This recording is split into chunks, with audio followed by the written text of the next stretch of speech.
Nós vamos iniciar, como eu disse aqui, os irmãos, hoje uma série de exposições bíblicas na Epístola de Paulo aos Filipenses. Infelizmente, tenho ouvido com certa frequência na igreja rumores que são, pode dizer o mínimo, desagradáveis, de irmãos que estão chorosos pelo fato de estarem sofrendo duras reprimendas, não minhas, mas do Senhor. A não ser que o que esteja sendo pregado aqui não seja a Escritura, ou seja, qualquer coisa tirada de dentro da minha cabeça.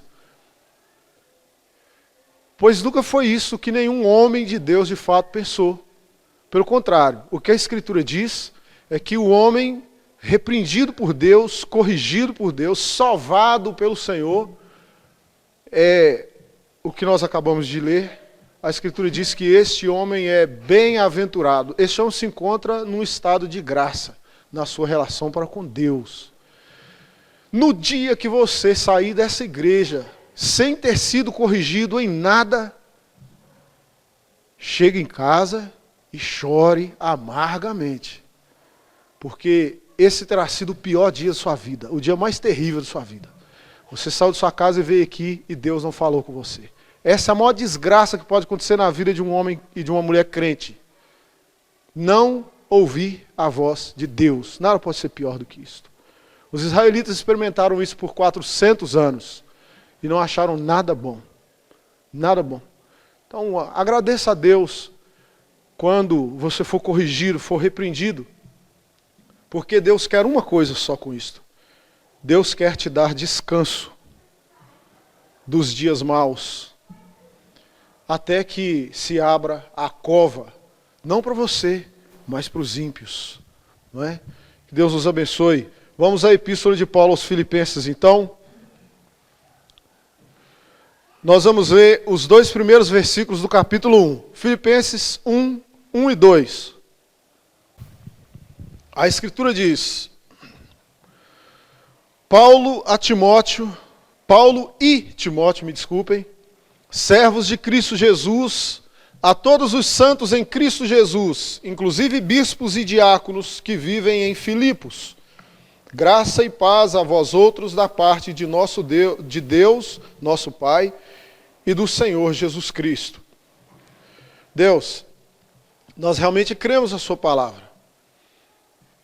E cremos inclusive naquilo que ela nos diz e que não nos soa tão agradável, pelo menos a princípio, ou que não seja prazeroso a princípio.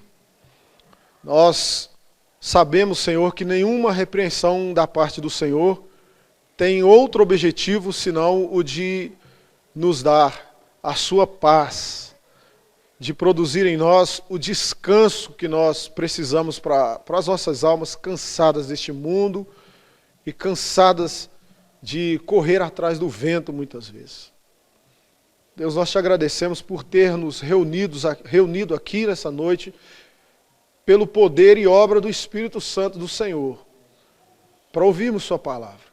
Que nós sejamos constrangidos por ela, Senhor, a viver vida nova, para a glória do nome do Senhor, em nome de Jesus. Amém.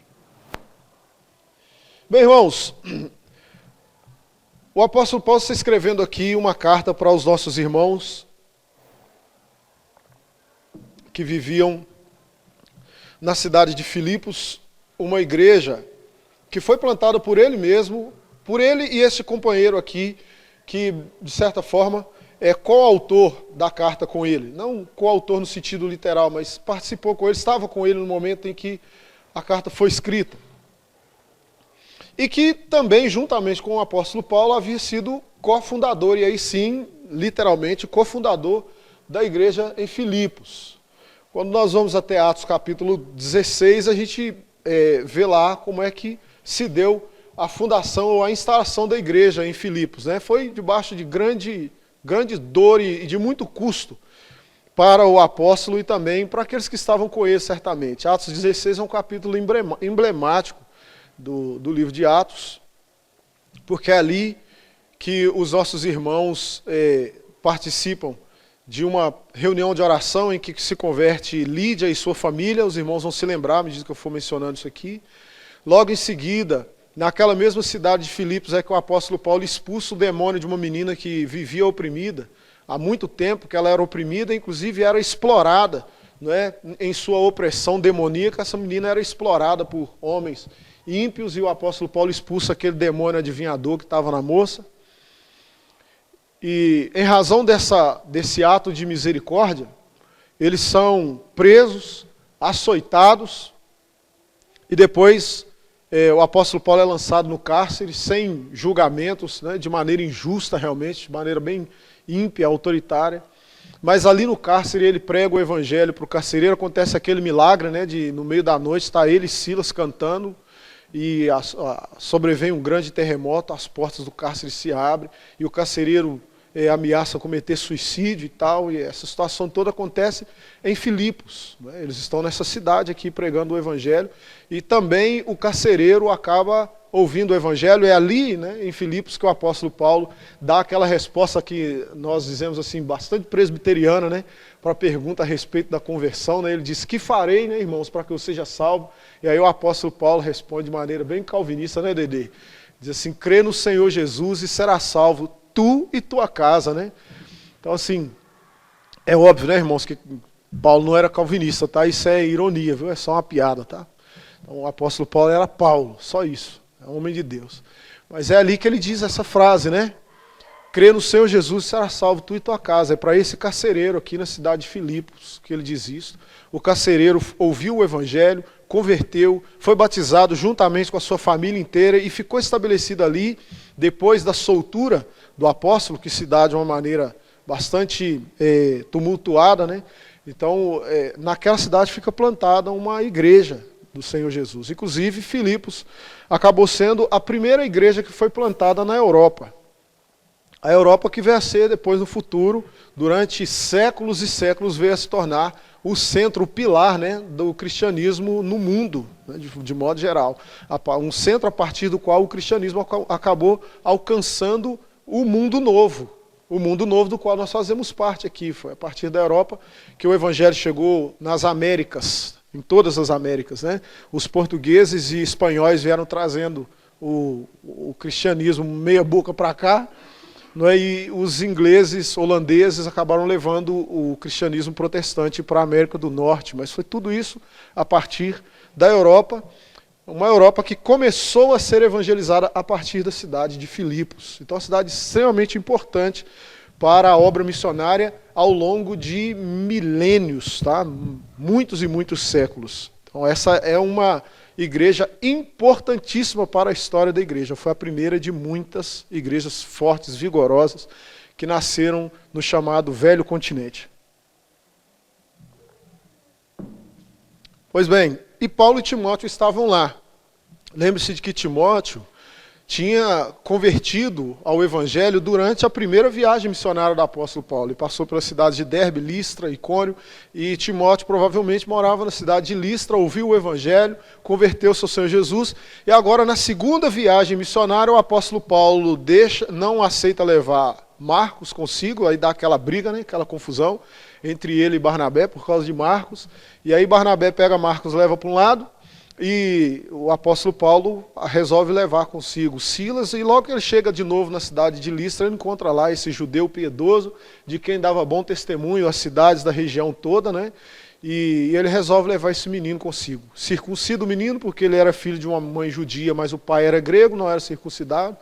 Ele sabia que eles iriam passar por sinagogas durante a pregação do evangelho, a sua caminhada de pregação, então resolve circuncidar, que é para não dar lugar para o inimigo, né? Porque Satanás tem sempre aqueles que estão preparados para não ouvir o evangelho. Não interessa o que você fala, pode ser a bênção que for, ele vai pegar no seu defeito e vai realçar exatamente aquilo que tem de ruim. Então o apóstolo Paulo era um homem consciente disso. Circuncidou Timóteo e levou consigo.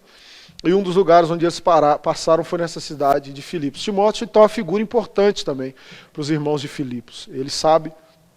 Eles conhecem pessoalmente esse irmão e eles têm estima por ele também. Mas o que o apóstolo Paulo está fazendo aqui no início dessa epístola, basicamente, através dessa saudação, de certa forma, já antecipar aquilo que para ele é a essência da igreja. Né? Se fosse para a gente fazer uma pergunta, né, o que é uma igreja, tem várias maneiras de a gente responder biblicamente e corretamente essa pergunta, mas à luz desses 2 versículos que a gente leu, a gente consegue responder tranquilamente. Não é? Se alguém te perguntar o que é a igreja, geralmente as introduções de epístolas são boas respostas para isso. Não é? Eu me lembro, por exemplo, de ter pregado aqui a epístola de Judas. Não é? Na epístola de Judas, logo na introdução da epístola, a gente tem uma resposta excelente, não é? De Judas para o que seria a igreja. Na concepção dele, igreja é... Aí você vai lá ler os versículos 1 e 2 de Judas, que você vai descobrir o que é uma igreja. E o apóstolo Paulo faz a mesma coisa aqui. As saudações geralmente trazem este conteúdo, tá? Muito forte. Porque é nelas que os destinatários da carta expressam qual é a percepção que ele tem a respeito das pessoas, os remetentes, desculpem, tá? Aquele que está enviando a carta. É nela que, na saudação que eles expressam, qual é a percepção que ele tem a respeito da pessoa que vai receber a carta. Quem aqui chegou a escrever alguma carta na vida? Levanta a mão só para eu ter uma ideia, mais ou menos. Irmã Elane, pode levantar a mão que a senhora escreveu. Tá certo. Eu também escrevi, viu, irmãos? Escrevia muitas. Aqui, ó, os meninos pequenos aqui também já podem levantar a mão, porque escreveram cartas para os missionários aí nesse ano, né? Olha, bênção demais. Cartinha social, né? Mandar para os missionários aí pelo mundo afora. Mas os irmãos devem se lembrar que uma das primeiras coisas, nas regrinhas, né, que tinha lá um monte de normas que você tinha que seguir para escrever uma carta. Né? Não é só chegar e ir escrevendo, não. O negócio não é bagunçado assim, não. No mundo antigo também tinha lá suas regras e tal, suas normas. Então, logo no cabeçalho a gente ficava sabendo, e geralmente a gente enviava uma saudação, não era assim, fazia um cumprimento e não sei o quê. E nesses cumprimentos, geralmente, a gente colocava alguma coisa que a gente considerava assim, de importante como característica da pessoa que iria receber a carta. Não é, a gente colocaria meu querido, meu amado, dileto, não sei o quê, não era coisa desse tipo, dona Geralda? Tinha que escrever isso aí, fazia parte da etiqueta do mundo antigo em que as pessoas ainda escreviam coisas usando caneta e papel. Então o apóstolo Paulo está fazendo mais ou menos isso aqui, e a gente consegue captar isso quando a gente lê a carta. Basicamente, você está escrevendo uma carta para uma igreja, então ele vai falar algo a respeito da igreja. Qual é a percepção que ele tem sobre esta igreja? Nós já encontramos isso aqui. E nós encontramos algumas percepções do apóstolo Paulo quanto ao que a ideia que ele tem a respeito da igreja em Filipos. Versículo de número 1, Paulo diz então, vamos reler, Paulo e Timóteo, né? Servos de Cristo Jesus, a todos os santos em Cristo Jesus, inclusive bispos e diáconos que vivem em Filipos.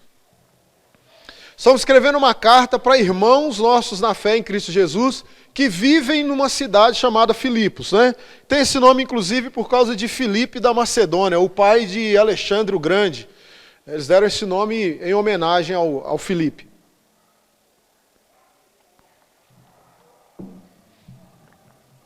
O que Paulo fala a respeito do caráter e da essência da igreja aqui? Primeira coisa que Paulo diz é alguma coisa a respeito da natureza da igreja.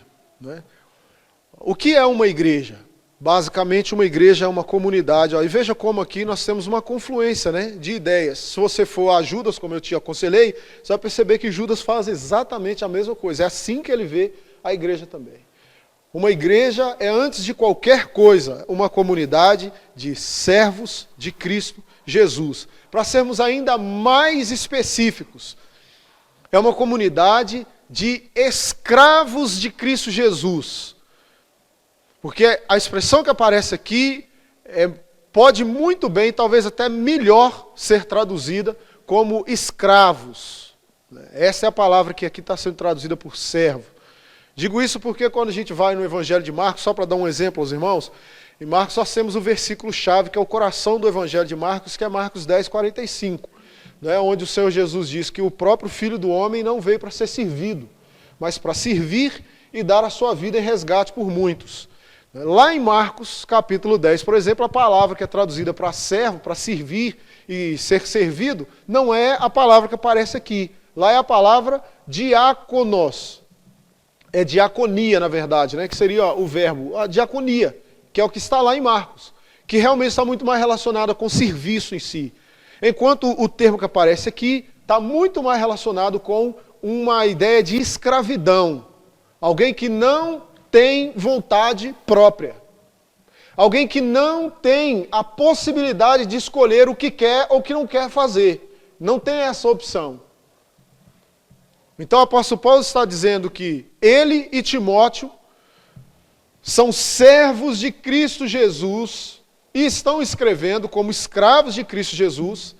Eles são parte da igreja, eles que são os fundadores da igreja, eles que deram prova viva de que de fato eram escravos de Cristo Jesus, porque se você voltar, como eu disse de novo, ao capítulo 16 de Atos, você vai perceber, por exemplo, que quando Paulo foi preso e foi açoitado, ele não precisaria ter levado uma varada sequer. Não haveria a menor necessidade daquilo. Porque quando nós chegamos ao final do capítulo 16 de Atos, depois do terremoto, que estava tudo pacificado, então chega uma ordem de soltura para ele e para Silas. Os irmãos se lembram o que é que o apóstolo Paulo diz? Para os emissários que vieram trazer o mandado de soltura, o apóstolo Paulo diz assim: não vamos sair assim às furtadelas, não. Nós somos cidadãos romanos. Ué, mas agora que você lembrou que você é cidadão romano, se tivesse falado isso ontem, não tinha nem apanhado. Mas Paulo era escravo de Cristo Jesus. E ele tinha consciência de que aquela surra teria um grande valor para o avanço do reino de Deus naquela cidade. Sem aquele açoitamento e sem aquela prisão injusta, que ele tinha consciência de que era injusta, era só ele ter aberto a boca e dito: sou cidadão romano. Opa, aí a coisa ia mudar, o processo ia ser todo diferente. Era só dizer isto. Mas aí ele não chegava no carcereiro, né? Aí ele perderia a oportunidade de pregar o evangelho não para uma pessoa, mas para mais uma família inteira. Ele estava ali a serviço de Cristo Jesus. E como o próprio apóstolo Paulo diz, agora escrevendo aos irmãos da Galácia, ele diz: em nada tenho a minha vida como importante para mim. Porque para mim, o resumo, né, do ministério do apóstolo Paulo é: para mim o viver é Cristo. E morrer é lucro. Isto é ser escravo de Cristo Jesus. E a igreja de Filipos, quando lia isto aqui, ela podia constatar que Paulo estava dizendo a verdade. Isso é ser igreja. É assim que uma igreja nasce. Uma igreja, de fato, só brota e só se sustenta onde há consciência de escravidão à vontade de Cristo Jesus. Sem isto não haveria Filipos. E os filipenses sabiam disso. Sem a submissão do apóstolo Paulo a Cristo, ele não poderia estar dizendo essa próxima frase: a todos os santos em Cristo Jesus, inclusive bispos e diáconos. Não haveria uma comunidade de santos em Cristo na cidade de Filipos. Não haveria em Filipos um ajuntamento, uma congregação de pessoas que tivessem se encontrado com Cristo crucificado. Eles continuariam escravos dos seus pecados, condenados todos ao inferno. Igreja é uma comunidade de servos de Cristo Jesus. Igreja é uma comunidade de santos em Cristo Jesus. Porque não existe também santidade fora de Cristo Jesus.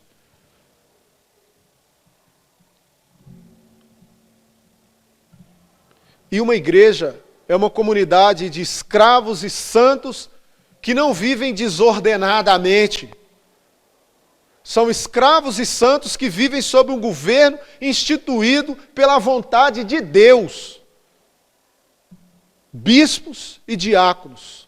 Aqui a palavra que aparece é episcopos. Geralmente a gente traduz isso aqui como bispo. Mas há um sinônimo de presbítero, tá, irmão? É a mesma pessoa, não tem diferença nenhuma. Geralmente, a gente entende que o bispo é aquele que ocupa mais a função que eu, por exemplo, ocupo dentro do conselho da igreja, aquele que preside o conselho de presbíteros. Não é um termo que designa hierarquicamente alguém que está acima dos outros, porque eu não estou acima dos demais presbíteros quando nos reunimos em conselho, quando nos reunimos em presbitério, em sínodo, em supremo concílio, todo mundo é igual. Mas precisa haver uma certa organização, só nesse sentido, tá? Organizacional, funcional. Então, uma igreja tem que ter servos de Cristo, santos em Cristo, que vivem sob o governo instituído por Cristo. Se isso não acontece, então nós temos qualquer coisa, menos igreja. No dia que o indivíduo, por exemplo, decide que não vai mais aceitar o governo presbiterial, você é qualquer coisa menos crente, você não é crente, você não é membro de uma igreja de fato. Seu nome está lá num livrinho, num caderno, mas você não é membro de igreja de fato. A igreja de Cristo é governada conforme a vontade de Cristo, que é por meio de presbíteros. A igreja é administrada conforme a vontade de Cristo, presbíteros e diáconos. É assim que funciona, não tem outra maneira de ser. Graças a Deus que até nossos irmãos batistas estão começando a acordar para isso. Tem algumas igrejas batistas que estão começando a eleger presbíteros. Né? Levaram um tempinho, né, para entender o que a Escritura está dizendo. Né? Levaram aí bem uns 400 anos. Né? Mas tá bom, antes tarde do que nunca. O triste é saber que os batistas estão fazendo o caminho para o lado certo e muito presbiteriano está caminhando para o lado errado. Né? Isso é que é triste de fato. Mas o apóstolo Paulo diz mais a respeito da igreja, não só aqui sobre a essência da igreja, mas ele fala no versículo 2 também sobre o status da igreja. A mesmíssima lógica, volta a repetir, de Judas. Tá? Qual o status? Qual a condição desta igreja, que é a igreja de verdade, na sua relação com Deus? Paulo diz, é a Cáris e a Irene, né? Conhece alguma Irene, irmã Nilza? Conhece? Irene? Irene é a paz, né? Que o apóstolo Paulo dizia, que é a saudação do apóstolo Paulo, uma saudação padrão dele, né? Ele sempre dizia a graça e a paz, né? Cáris e Irene. Graça e paz a vós outros da parte de Deus, nosso Pai e do Senhor Jesus Cristo. Qual é o status dessa igreja? Primeiro, é uma comunidade de servos, santos, não é? que vivem sob um governo conforme com a vontade de Deus e que já desfrutam, não é? Da graça e da paz que vem do Senhor Jesus. Graça como o nascedouro, a fonte da própria salvação da igreja. A graça como o modo pelo qual Deus decidiu que faria de uma igreja, igreja. Então, outra observação interessante aqui, que Judas também faz. Ninguém se faz igreja. Igreja não é um negócio que eu decido. Eu vou ser crente. Não dura uma semana, não aguenta. Não funciona assim. Foi que disse, ser crente é uma bênção para quem foi agraciado pelo Senhor para ser. Quem não recebeu do Senhor este dom, esta graça, nunca vai ser servo. Vai passar, às vezes passar uma vida na igreja aí, mas é fumaça nos olhos, né, de quem os manda, como dizia Salomão. Essa vida inteira ardendo o olho dos outros na igreja. Porque nunca foi agraciado pelo Senhor com a conversão, por exemplo. Então fica aí. O apóstolo Paulo está encomendando, né, os irmãos à graça do Senhor Jesus, talvez até recobrando os irmãos quanto a essa condição única no mundo, miraculosa, essa condição que só tem uma fonte, Deus, nosso Pai, como ele diz aqui. Somente Ele é o autor da graça.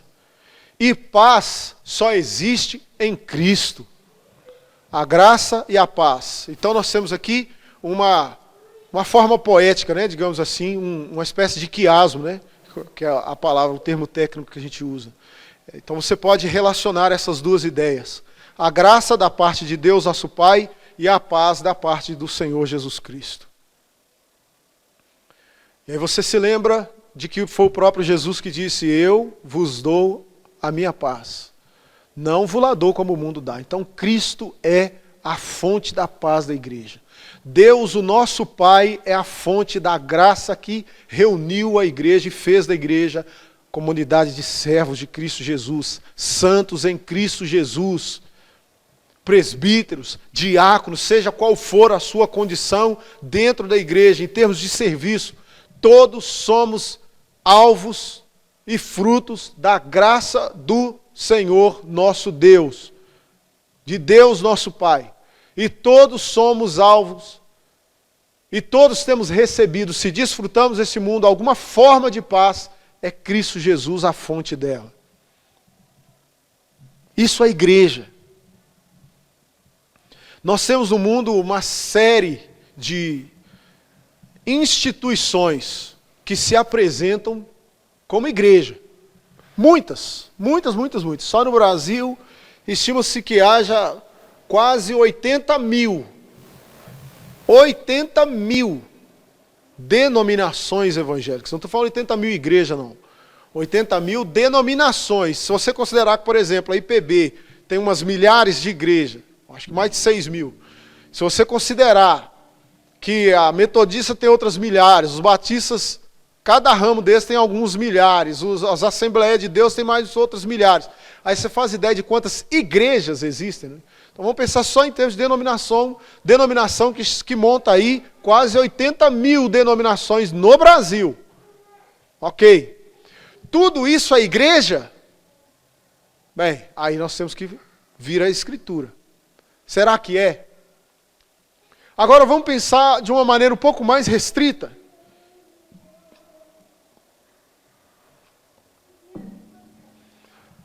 Vamos pegar uma igreja dessas, uma denominação dessas. Será que todos aqueles que estão subscritos como membros desta denominação são de fato membros de uma igreja? São de fato componentes da igreja visível ou da igreja invisível de Cristo Jesus? São perguntas que nós precisamos fazer. Por exemplo, são questões que o apóstolo Paulo vai levantar ao longo da carta, vai suscitar aqui. A igreja de Filipos era uma igreja saudável, piedosa, uma igreja que enfrentava uma série de dificuldades em termos de sustento e outras coisas. Perseguições, uma igreja gentílica, cristãos gentios. Geralmente enfrentavam muita oposição por parte de judeus, dos judeus que haviam na cidade, mas uma igreja. Porque uma igreja que experimentou o que é o serviço, o que é, de fato, a escravidão, a subserviência, debaixo da autoridade de Cristo Jesus. Isso é a igreja. Isto é a igreja. Uma igreja é uma comunidade de pessoas que têm consciência de que são pecadores e que se há nele qualquer traço de santidade, é misericórdia e é milagre de Deus, é porque ele está em Cristo.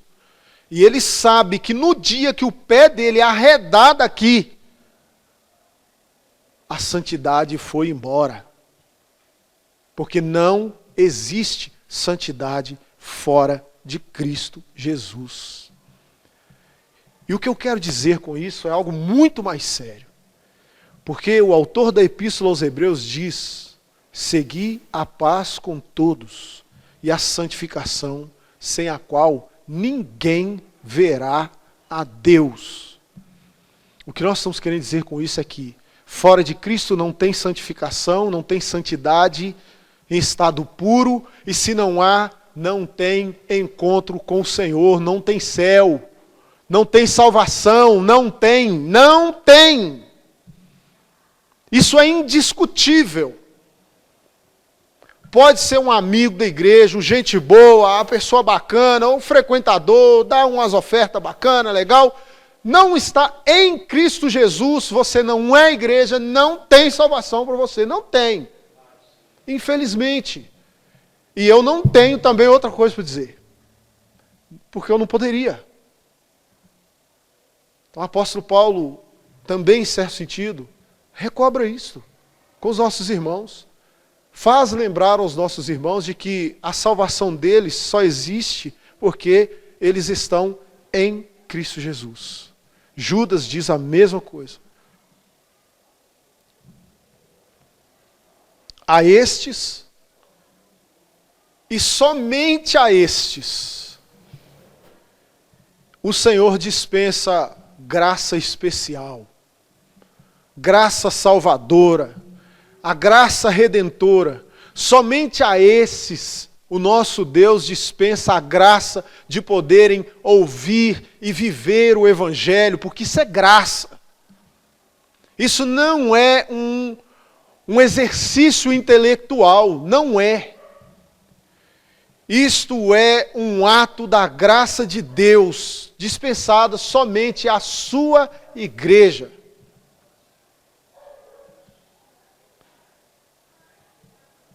Um ato de bondade que vem daquele que assumiu cada um de nós aqui como filhos seus. Um ato de bondade que vem de alguém que assumiu espontaneamente, assumiu sem olhar critério nenhum de qualidade, a paternidade sobre cada um de nós que nos encontramos aqui, por causa de Cristo Jesus, e somente por causa de Cristo Jesus. Por causa deste Cristo, em quem, e somente em quem, Ele dispensa mais ainda do que sua graça. Ele dispensa a paz para que nós vivamos neste mundo que só nos oferece guerra, que só nos oferece conflito, que só nos oferece desassossego. Isto é igreja. Qualquer outra coisa que não seja isto vai ser uma desfiguração horrenda, né? Daquilo que Deus projetou para ser sua igreja. Daquilo pelo que Cristo morreu na cruz do Calvário. Porque Cristo disse que edificaria uma igreja. E que as portas do inferno não prevaleceriam contra a igreja. As portas do inferno não prevaleceriam, não é contra indivíduos. Existe até essa analogia, né? O sujeito não está vivendo na comunidade, não está vivendo com os crentes. Imaginem agora comigo, faça esse exercício. Quem não estava lá, converteu e tal, mas eu vou ser crente em casa, nem ouviu a leitura da epístola. Porque era para ser lida na igreja, né? Ou mais, há pessoas que fazem essa analogia que eu considero extraordinária. Uma pessoa é tão igreja, né, quanto um tijolo é uma casa. Não é assim? Então, que eu saiba, que mora dentro de tijolo é lagartixa. Para ser casa, você tem que juntar um montão de tijolo, dependendo do tamanho da casa. E não pode só chegar lá e jogar eles lá que vira casa, não. Se fosse assim, seria muito fácil construir, né, Afonso? Tem que morrer na nota para pagar o pedreiro, porque o pedreiro tem que organizar os tijolos no lugar certinho, na linha, no prumo. Não é só chegar e jogar os tijolos lá, não. Jesus faz a mesma coisa quando ele diz, edificarei a minha igreja. Então, ele tem a responsabilidade de agraciar, de munir a igreja de tudo que ela precisa, de pacificar a igreja em tempos de guerra, em ambientes de conflito, como era a cidade de Filipos, no meio de um contexto, né, em que eles seriam odiados por todos. Aqui na Epístola aos Filipenses, o apóstolo Paulo vai falar sobre isso, né? Vai relembrar os irmãos de que Deus nos deu a eles, né? Nós, ele dizendo, ó, ele e a igreja, a graça de não só crer nele, mas de padecer por ele, né? Então, estimulando os nossos irmãos, lembrando os nossos irmãos, mas tudo baseado no que nós acabamos de ver aqui hoje. Paz que vem do Senhor, graça que vem do Senhor. Isso é igreja.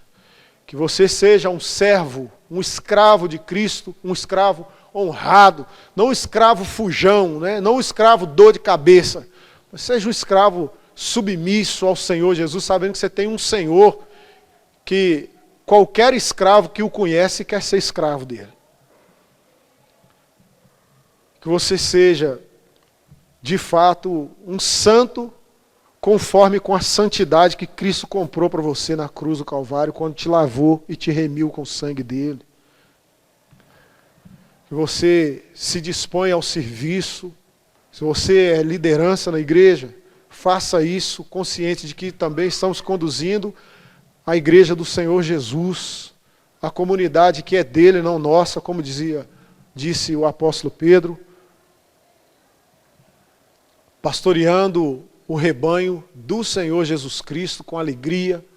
Você, diácono, sirva como Cristo te serviu subindo na cruz do Calvário. E que dia após dia, juntos, nós tomemos consciência da graça do Senhor e vivamos, irmãos, em paz, porque é em paz que se semeia o fruto da justiça. Vamos orar? Vamos ficar em pé.